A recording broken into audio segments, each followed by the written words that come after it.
Welcome to Triangle BNI. Today's show is brought to you by Simply Done Concierge. All right, folks, we're halfway through October, which means the holidays will be here in about an hour and a half. So you're going to need to be in 2, 3, or 4 places at once. Please go to simplydoneconcierge.com. Let us know how we can help you. The team will be there so you can get everything done for the holidays, whether you are traveling or hosting. Hi, everybody. My name is Mike Manning. Each week on Triangle BNI, we bring you a local small business success story. If you are not familiar with BNI, it is Business Networking International, the world's largest networking organization. Our little slice of heaven here in the Triangle, Raleigh, Durham, Chapel Hill, and the surrounding towns. And each week, 33 chapters and almost 600 members get together, and our goal is to help each other grow our businesses. In our local small business success story this week, out of the wonderful town of Clayton is Matt Gorman. He owns the Gorman Group Insurance. He is the president of 919 Networking. They meet Thursday mornings at 8:30 a.m. at the U.S. Health Advisor's office on US 70 in Clayton. Good morning, Matt. How are you? Good morning, sir, from the metropolis of Clayton, North Carolina. We are doing well here on Main Street. Getting a little busier there in Clayton these days, isn't it? It is. I think we're at about 45,000 people, and it's scheduled to double every 3 years right now. So Yep. A lot of development, a lot of construction, but it's good for small businesses. It is, and I was going to say, you being an independent insurance agent, all these people moving to town that need home and auto insurance, hopefully will work to your benefit. We're okay with it. Yes, sir. We're in a good spot. All right, so Matt's group meets Thursday mornings at the U.S. Health Advisor's office on US 70. He is the president. Matt, what got you into BNI? I was introduced to BNI from a fellow BNI member. Her name is Michelle Ketchum. She used to be in the Durham, North Carolina chapter. And back then I was working for State Farm Insurance as a employee, salesperson at an office. And she said, you need to do this. You have to do this. BNI is one of the best way to grow your business. She even offered to pay for my first year of membership, and I didn't really understand what it was. I didn't really want to have to owe anyone any favors. I was brand new in insurance. So I was like, oh, I'll look into it. I'll check it out, and didn't really get a chance to reconnect with it and become a part of it until about 7 years later. But definitely should have listened to her advice much, much sooner. Interesting note on Michelle, also a friend of the show. You are, I think, episode number 211 today. She was either guest number 2 or guest number 3 way back when. Wow. But that's the beauty of BNI. I tell people each week there's something I learn or confirm that I know, and it's all about relationships. So how does one get into the insurance world? Well, networking is how I got into it, believe it or not. And this was, again, before BNI, but I was working for Sprint at the time, managing a cell phone store in Durham. And I started to network. I started to go to some Chamber of Commerce events in Durham, and they did something called speed networking, which I know you're familiar with. Mm-hmm. I know that Triangle BNI runs speed networking every so often. And I was learning the system and how it works and all these people. All right, okay, here's a card, there's a card. How do I make an impression? How do I get these people to remember me? Went back to the office, sent my thank you emails, connected with everybody on LinkedIn. And then about 2 days later, an insurance agent at a State Farm office reached out and said, hey, would you be interested in coming in for an interview?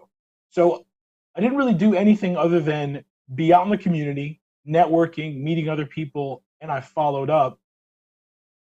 It seemed like that was enough of a green light for them to give me an opportunity. Mm-hmm. They helped pay for my licenses. They helped me get started. They offered me a salary while I was switching over, so I didn't have too much of a commission dip.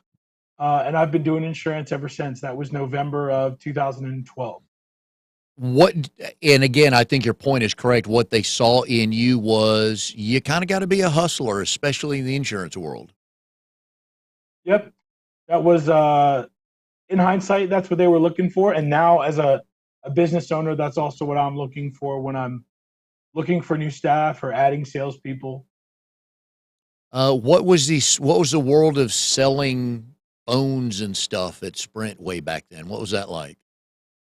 It was fun. My first job out of college was actually working for a social media company. We had moved to San Francisco because that's where the angel investors were. So we lived in downtown San Francisco for almost 2 years. So I've been a part of mobile technology, cell phones, social media my whole life. Having a phone attached to me for a couple years in mobile was probably good for where we are today with technology and where I am in business. One of the things that sets us apart from the competition is you get a 919 number, there's no 1-800 number, there's Mm. no phone tree.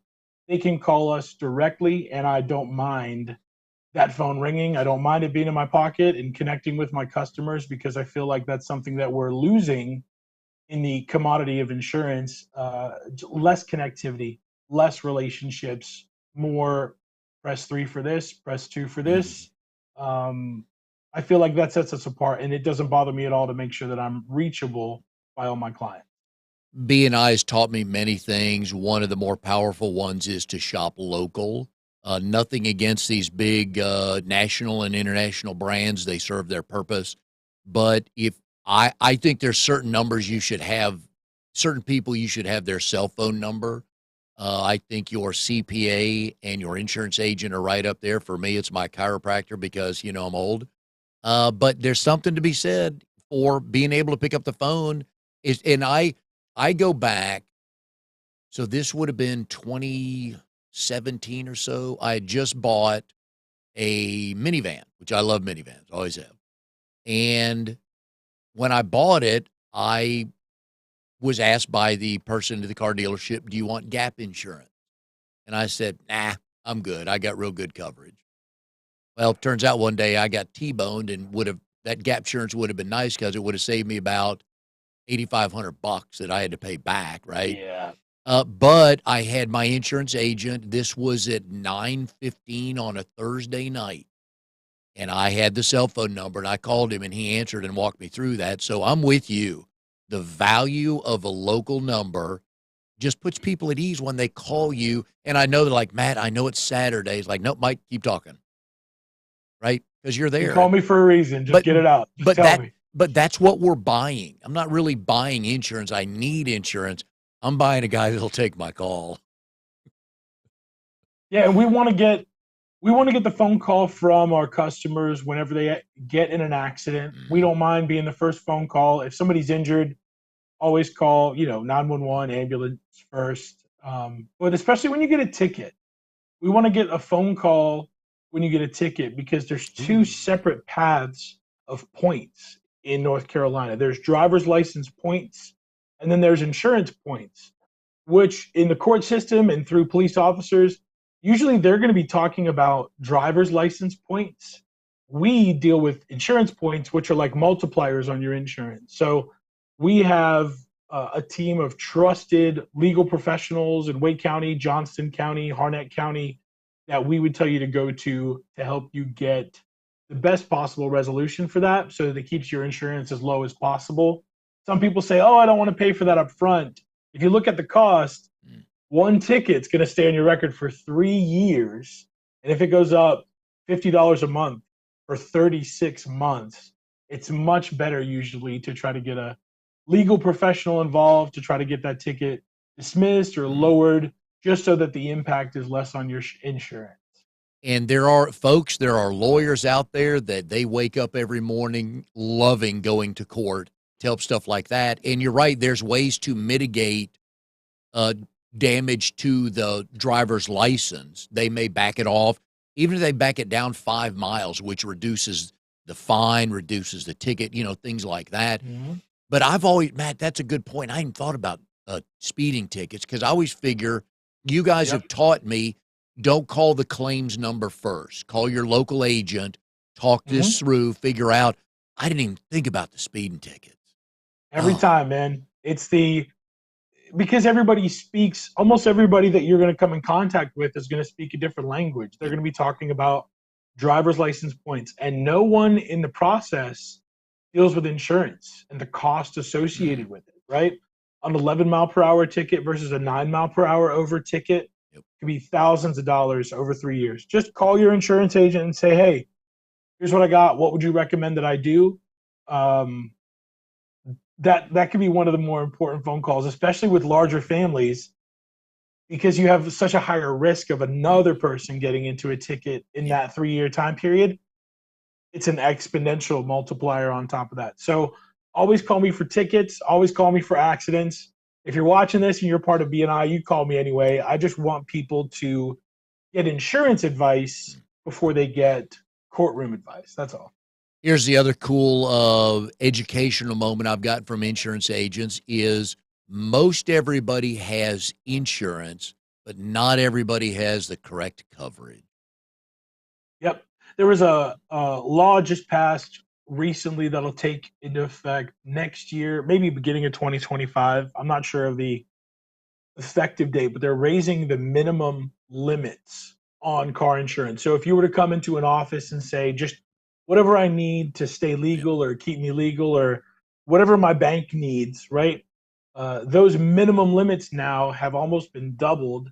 And if you think about it, that makes sense because if you hit a Chevy Tahoe 7 years ago versus hitting it now, right? Now they're almost $100,000 vehicles, depending on which one you get.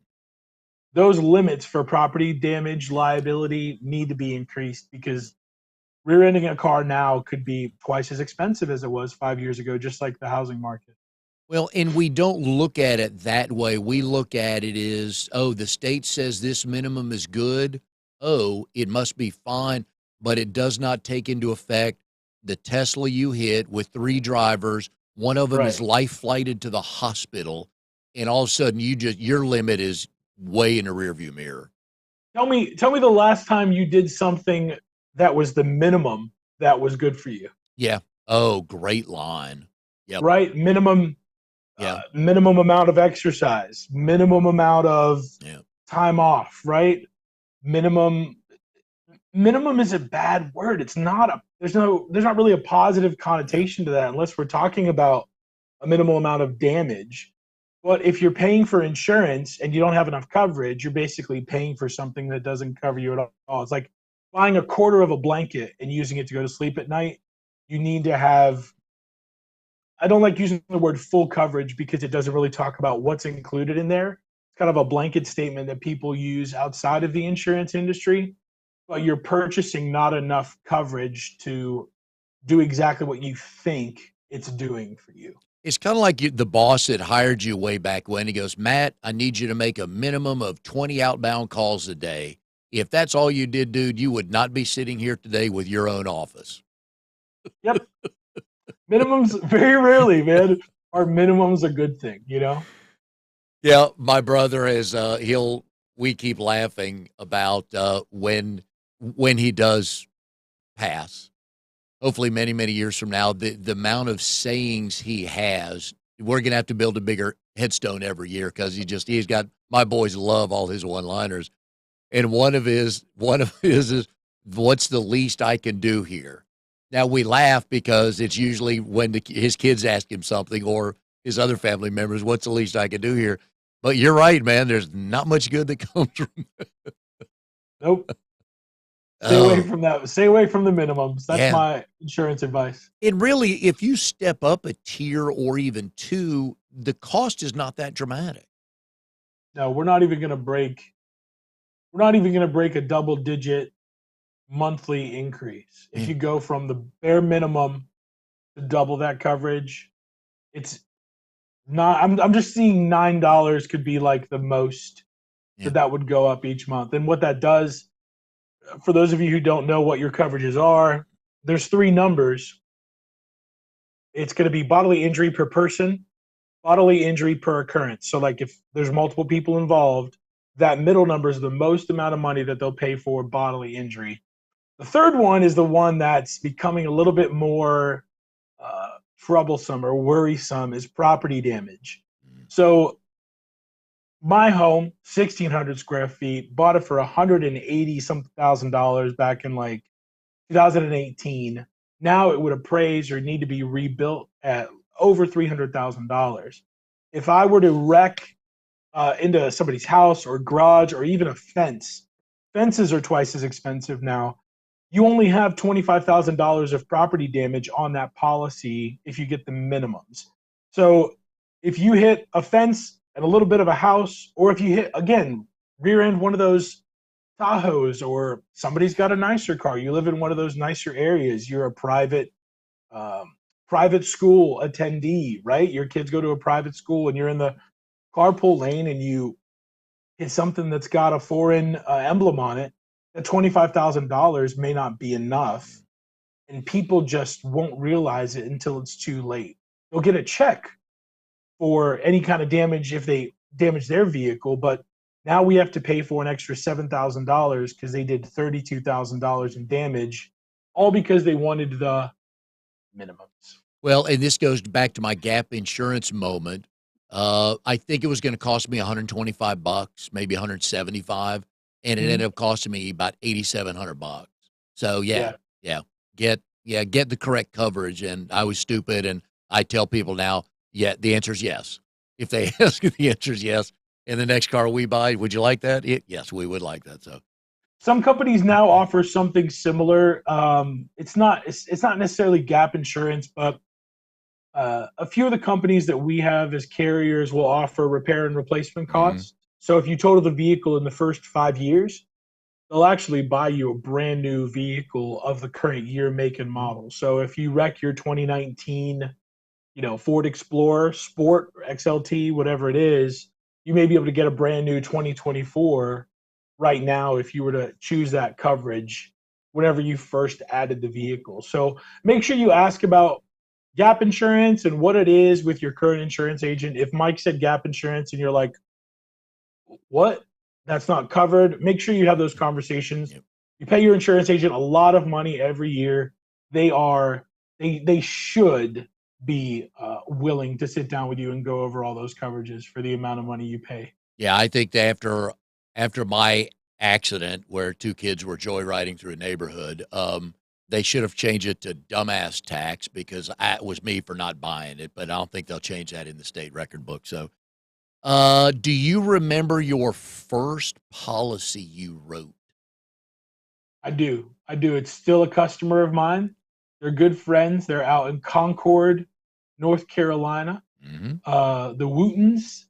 And I appreciate them for always supporting me and being that first milestone customer. Wait, Whenever I branched out on my own, would he and be also all the way back 12 years ago to State Farm. So I've relationships are key, man. People will follow you no matter what badge is on your shirt or brand is on your door.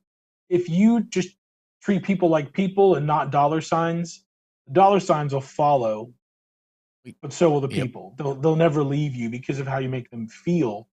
Um, but I definitely remember them, and they're still friends to this day. Get to see their kids grow up. What's going to be cool is they may be one of the first customers that I insure that I also get to insure their kids, right? From start to Yep. finish, right? When they had their kids, I was there. Now those kids are going to be driving a vehicle, and I'll be able to have that conversation with them about the deductible and what it means and driving safety. We do that for all of our new drivers too, but that'll be neat 15, 16 years later to have that conversation with them. Were you nervous transacting that first policy? Uh, I was nervous in the beginning at State Farm just because I didn't know everything about the product. The more product knowledge that I have, the more confident, smooth, and even quick if we can or need to, right? I can get through those transactions with the product knowledge. So in the beginning, it was just a lot of reading, a lot of training videos, just like you would think in a room with no windows, just like clicking the next button, learning about what it does. But coverage changes every year. Every renewal, there's additions and removals from policies. So we do have to stay up to date on that. We have to do CEUs every 2 years to keep our licenses active. So we're always learning. We're always engaging in the education of insurance and the platform. Can I assume you are a good test taker because you are at this level of insurance owner? Terrible test take. Oh, good. Terrible test take. You scored just the minimum to pass. No minimums here, Mike. No, but it's test taking is just, some people have test anxiety, some people have stress with that. It's more just uh, it's an ethical compass with these questions that they ask, right? If so and so does this and they have this much damage on their vehicle and they file a claim, but it ends up costing this amount of money, what should X person do in that situation? So a lot of insurance testing and CEs are focused on ethics and making the right decision, customer privacy, and making sure that you stay current with all of the most recent like laws and regulations. So we have to take required ethics and flood training every year. It's a part of the certification, but the rest of your hours that you have to do, the other 24 or whatever, can be anything within the insurance scope. But they definitely focus heavily on ethics and flood insurance to make sure that people know it's not included in your homeowner's insurance. And if you want it, you have to buy a separate policy. Now, when you are not saving people money and giving them great coverage so they can sleep well at night, you are a competitive barbershop singer. Mike, Would so glad you did your research. Yes, sir. would that be correct? Oh, one moment, please. Oh, geez. Good old Norman Rockwell barbershop quartet Yep, portrait. That's going to be going up here in the new office shortly. I like it.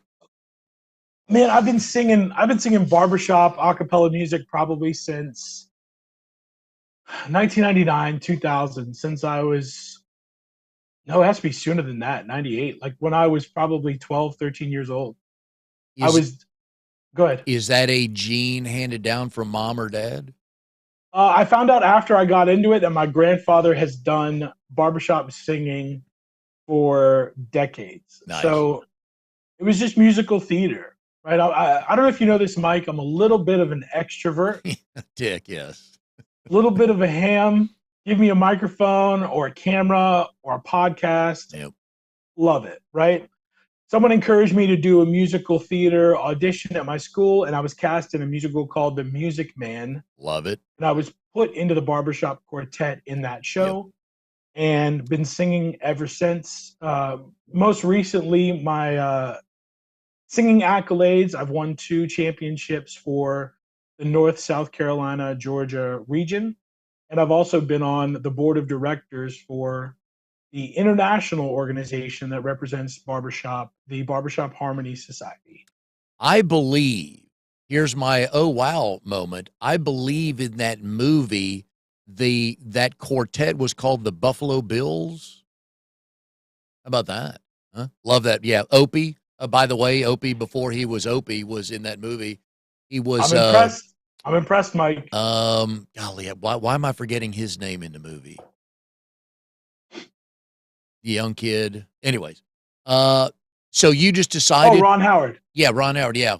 Yeah, yeah. I forget his, yeah. So you just decided to go try out. Had you been singing to yourself and you thought, oh, that'd be fun to do one day? I did chorus or choir in Okay. school. It was just a couple friends that were like little encouragement, and best mistake I ever made, man. Unlocked my performance and performing and um, extrovert muscle gene, whatever it is. But it turns out it's been in my family, and I didn't know. But my grandfather and I, when I was a little kid, my mom still has these tapes. I would have this old like Little Tykes or Play School is what it was, recording device with a little microphone, and we would send tapes back and forth when I was a like 3 to 6 year old, just singing songs back and forth to each other. Him talking to me, "Hey, how you doing, Matthew? Love to see you Thanksgiving. Here's a song for you." Um, so yeah, once I learned about him singing barbershop, it all just kind of made sense. So music's a music's my favorite thing in the world. Definitely something that now where I am in business, I can take a little bit more time and money and uh, do more of it or help others get involved in it. Trying to get more involved in local Clayton, like community theater, and setting up a scholarship for graduating seniors that are going for like voice or vocal performance or anything like that. So definitely where my passion is. So would love to use the vehicle as or the business as a vehicle to help with that in the community. Can you enter a music contest as a solo barbershop singer, or do you always need a quartet? 4-part harmony. All That's the right. definition. 4-part a cappella harmony. Yep, that's the definition of the style. So Do you it's have got to your be team? you and 3 others. Right? Do you have your team every time? Same team, different team. We all know a lot of the similar songs, so 8 to 10 of us can get together and split up into 2 groups. And hey, do you know that one? Yep. Some of the music's been around for 100, 200 years. So um, some of the new stuff, though, you sing like a Bruno Mars song in 4-part harmony, and some of the old guys are Ooh, like, ooh, I bet that's good. I yeah, like we have fun. Bruno. Bruno should be the halftime performer at every other Super Bowl. He's that good. He is a showman and a He's the guy. performer and a singer. Yeah. He's awesome. I agree. So, all right, that was my next question. I don't think there's any new barbershop songs have been written recently, but you can just take another song and redo it, Rearrange. Yep. rearrange. In the Okay. barbershop style. Yep. So you'll create, if you look at sheet music for the piano, or it's got chord structure there, right? So you just create 4 notes instead of one. And some people make their living off of arranging contemporary a cappella pieces. Think of Pitch Perfect, Hmm. right? If you look up Deke Sharon, some of those guys, they arrange that music for college a cappella groups. Same thing in barbershop. Once you learn the style of music, they make their living doing that. Can you arrange a song? Absolutely not. All right.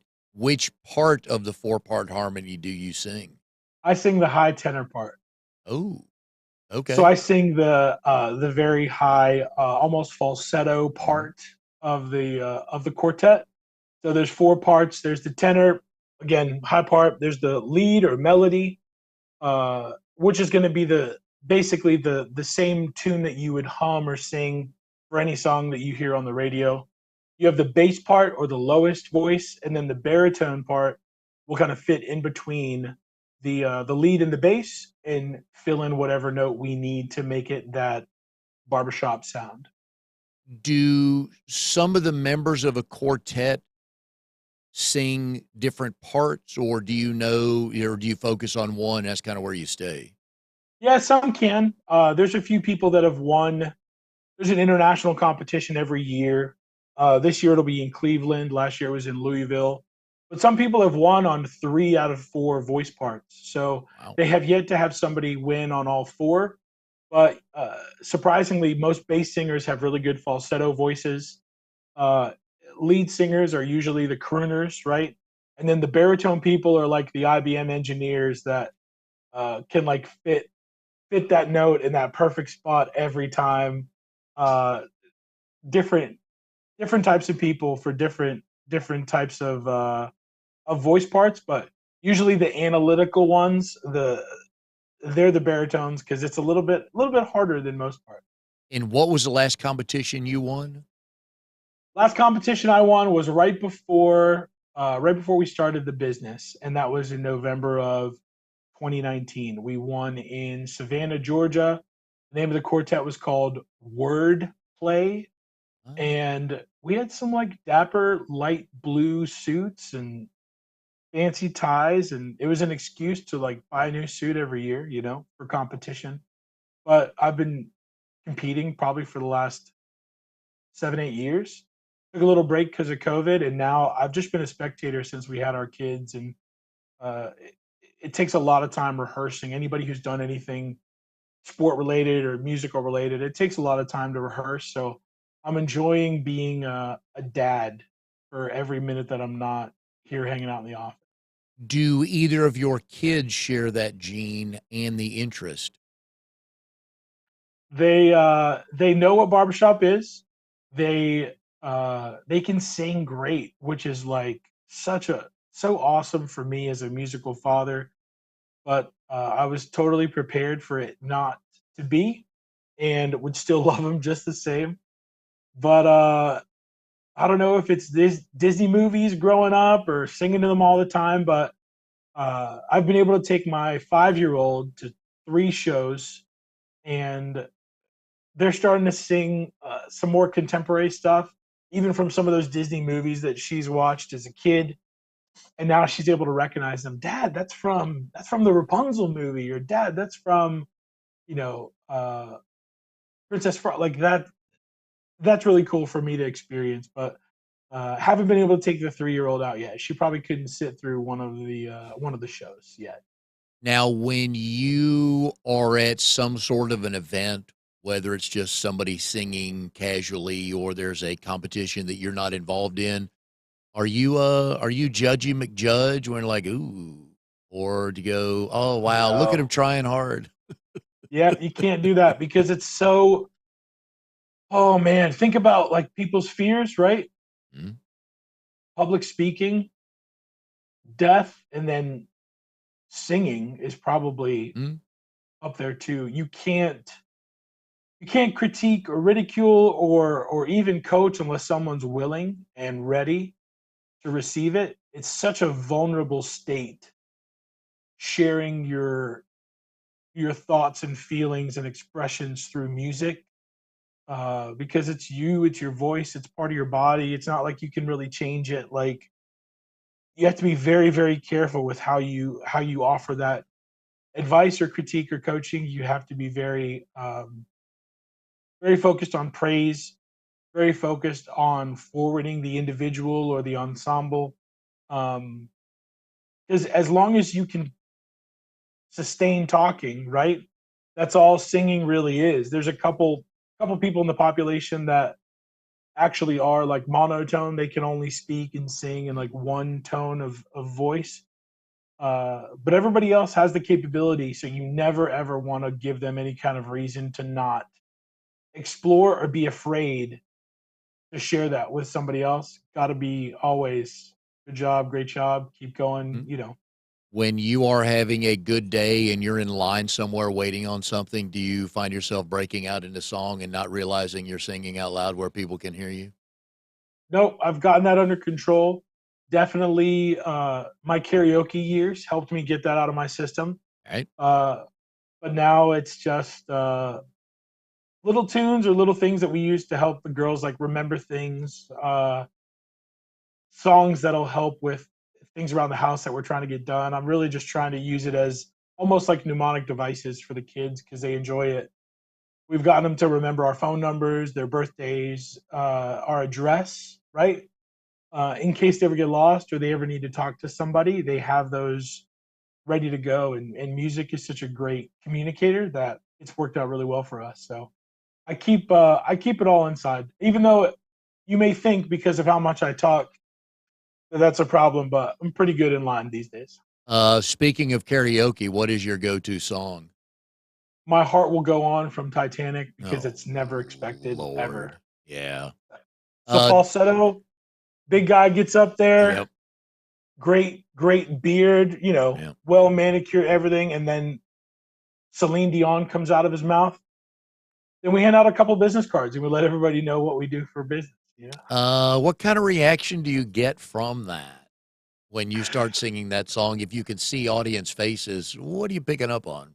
Yeah, man. If it's late at night and they've enjoyed themselves, there's gonna be some applause. But I've definitely done it in the wrong rooms, and nobody cares. Yeah, sometimes you got to know your audience, and sometimes you really don't care because that's what I'm Yeah, singing tonight. got to protect the pride and the ego in those moments, and just walk out and be like, "Have a great night, guys." So, will you ever be a choir director at your kid's school? Um, no, I don't think so, but I'll do it whatever I can to support it. I love the arts. I don't want them to ever go away. I think it's a very important way to express yourself. I think it helps with lessening or slowing rates of depression and suicide. And the arts are just such a escape for people. And anything I could do to help with that in the community, especially through my kids, I'll be all about it. That's going to be something I'd love to support. I don't see myself getting involved too much in in the school. I used to direct a men's chorus in Raleigh that was a barbershop group, and I put the brakes on a lot of that when we had the kids. So, like I said earlier, now I'm just a spectator in the barbershop world. I'll be up as close as I can, support all my friends and people singing. But that's the best thing about music is that you could be in it, you could perform it, you can also sit back and just listen and enjoy and get its benefits, through multiple ways without being on stage or with an instrument in your hand. Yeah, there's two universal languages. One is music, the other one's food. I think people connect without ever having to talk just through both of those mediums. I've always thought that. So I was watching Ocean's 11 yesterday, the one when they were in Italy or in Amsterdam and they were playing the Italian music. It's like, all right, I can listen to that. Good stuff. So one day, if one of your kids wants to be on American Idol and they go try out and they're not chosen, would you be that dad on camera telling Simon Cowell how wrong he is and he doesn't know his business? No way, man. No way. And I mean, oh goodness, Mike, you're gonna open up like parenting can of worms on Yeah, there. Like, really, you're gonna do that? only for you, man. I don't want to get too deep into that, but it just it's all practice, Yep. right? Oh, yeah. Everything that we do is practice, right? Even the cliche statements about like failing or like, try again, get up, bootstraps, all that stuff is all just, if you consider it practice and lifelong learning, there's no real breaks or failures, right? It's just on the journey of mastery of the skill or happiness, right? Whatever you want. So no, I wouldn't do that. I wouldn't do that. I would be there for my kids and make sure that they know they're loved and they did it as good as they could. And if they want to do better, then I'm there to help them get whatever the next goal is, you Yeah. know? And I don't think any of those kids whose parents told Simon, you'll hear from us again. I don't believe we've heard from any of those. But again, you're defending your kid. And you know what? So speaking of disappointment, you're a technology guy. Can you help me and my kind out? We're like a half hour, 45 minutes older than you, and we struggle with technology. And what should we just start staying away from? Yeah. Always get the best cell phone that you can. Always get the best iPhone or Android or whatever you can so that you don't have to buy another one every year because it's going bad or failing or anything like that. But other than that, the big thing in regards to insurance is like cybersecurity Yeah. and just making sure that my biggest advice right now to people is password management and making sure that they're either changed or they have a program that helps them rotate those and change them Yeah. out. Some of the business insurance policies we have cybersecurity coverage for like every file or identity theft.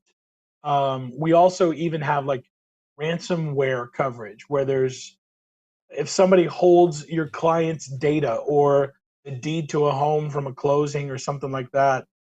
There's even like up to $25,000 in ransom that's included in some of these insurance policies if you get those identity theft or cybersecurity coverages. So just protect your passwords, man. Check them often, and if you see anything crazy in your bank account, talk to your banker, but also ask your insurance agent if there's any coverages to help reimburse for that. Because people who've gone through identity theft know how expensive it is to get your name back, get your credit score back, right? Get all that back. Yeah. And I learned something a few years ago. Usually, when we sign up for something, they want to ask for your mother's maiden name or the high school you went to or your first pet, which turns into uh, passwords for people, which hackers can get easily.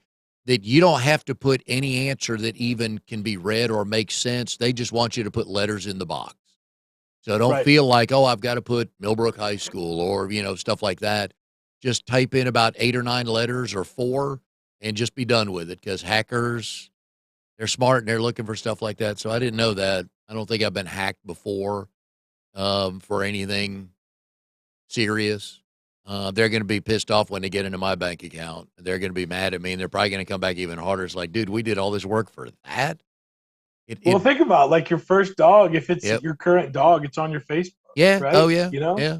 Like, Your wait, mom's yeah, maiden name is probably on her we Facebook. did So we did just be 30 careful. hours of work for an account that has one comma, just barely has one comma. Mhm. Crazy, man. And then the other thing, though, people like to pay bills on their phone. I'm not as big a fan of that as others are because generally our computers are better protected than our phones.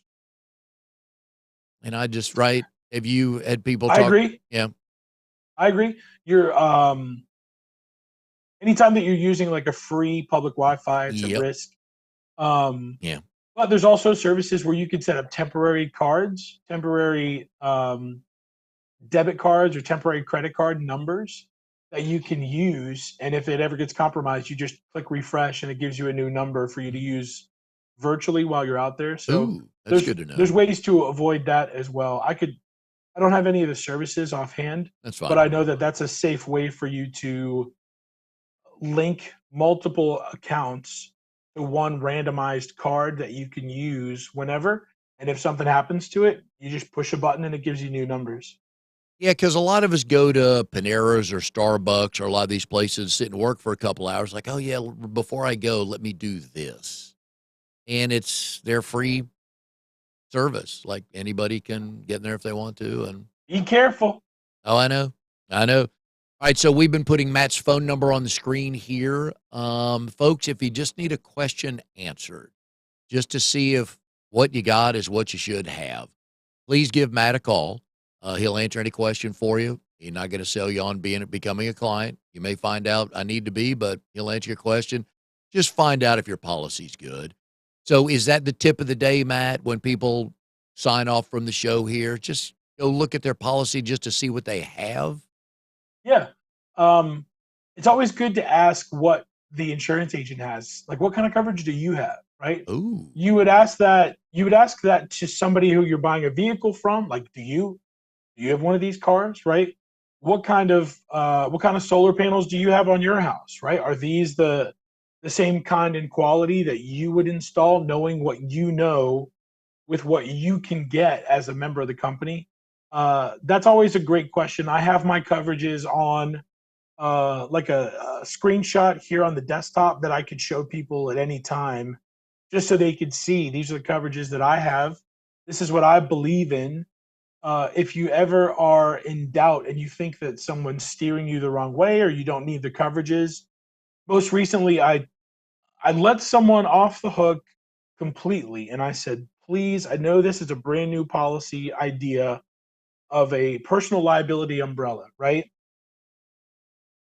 I, if you have, do you have a financial planner? She said yes. And I said, why don't you do this? The next time that you talk to your financial planner, why don't you ask them, what's your number? What's your assets? What are you worth? And what number do they think we need to protect? And if that number is X, then this is the policy that should be put in place to provide those coverages. The lady called me directly from her financial planner's office the following Tuesday and said, hey, Matt, we'd like to go ahead with that policy. I can't remember his name, here with me now. Do you mind talking to him for a few minutes? I love when people are getting other opinions to help support the suggestion from the insurance agent. And that was a very, very fulfilling conversation. They're really good about that. They even recommended a little bit more coverage than we had thought because of their income projection over the next few years. And it just allows us not to have to make any changes or review the policy as frequently. But with the current climate, you should always be reviewing your insurance every 2 years right now. And feel free to just talk to your insurance agent about which company do you have your coverage with, why, and would you recommend those kind of coverages for everybody? Find out some reasons. Don't be afraid to ask questions. We're always asking questions of you. Feel free to shoot them back. Put us on our heels and find out why we're recommending those coverages so that you're not put into a template or a form that doesn't apply to you. It's just something that they do to make it easy for the office. Make sure you ask the right questions. And if you need to know what those questions are, just send me your policies. We can review them and I'll send you back to your agent and you'll know exactly what to ask for so that you're covered the right way. Very nice, folks. And that's the type of value you get chatting or doing business with Matt. So I recommend you do that. Matt, thanks for coming on the show today. I believe you're the first barbershop championship or first barbershop champion on the show. So I always like first. Two-time champion, please. Well, then you're the first two-time champion. That I know for sure. So anyways, enjoyed having you on the show. Good luck with everything. I hope the 2023 winds up to be a good business year for you. Yes, sir. We're making our first full-time staff hire November 1st. So big move for us. 3 years since we started the business on our own. So a cool milestone. And I just appreciate you guys letting me on here, being a part of BNI, being a part of the podcast. And shout out to Mike for doing member success training at our chapter last week. Huge value. Make sure you guys plug into BNI and use the resources available to help grow your chapter, influence your chapter in the right direction so that you can be successful. Cool. Thank you, sir. And we will see everybody next time on Triangle BNI.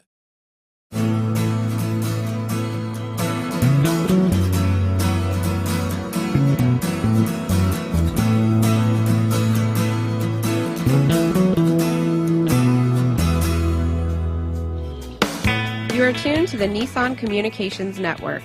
If you tuned in too late, you can always watch each program in its entirety or download an MP3 audio file of it in the archives section at nissancommunications.com. Don't forget to subscribe to our YouTube channel, follow us on Twitter, and like us on Facebook. Sponsored by StreamingGear.com and DeltaForce.net.